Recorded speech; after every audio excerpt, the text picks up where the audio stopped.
아주 오래전에 미국 켄터키주의 한 시골 통나무 집에서 태어나 교사의 꿈을 키운 사람이 있었습니다. 그는 가정 환경이 너무 열악해서 제대로 학교 수업을 받을 수 없었습니다.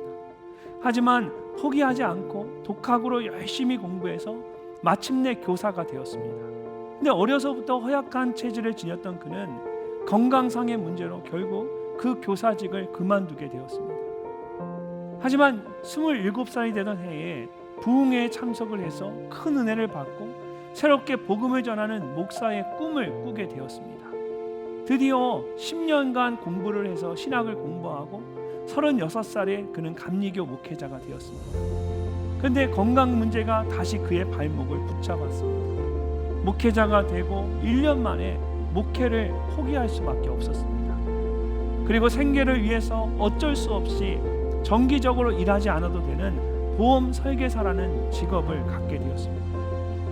교사를 하다가 그만두고 또 목사를 하다가 또 그만두고 매번 마음껏 해보지도 못하고 건강상의 문제로 인해 포기해야만 하는 상황이 그를 낙심하게 만들었습니다. 그러던 어느 날 조용히 집에서 성경 말씀을 묵상하다가 그 말씀 가운데 큰 은혜를 받게 되었습니다.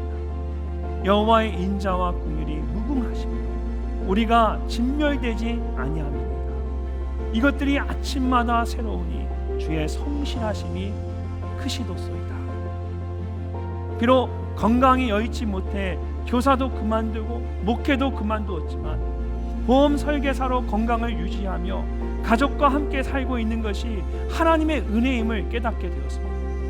강단에서 말씀을 전하는 것은 아니지만 매일의 삶 속에서 만나는 새로운 사람마다 복음을 전하며 하루하루를 살아가고 있는 것이 하나님의 놀라운 사랑임을 깨닫게 되었습니다.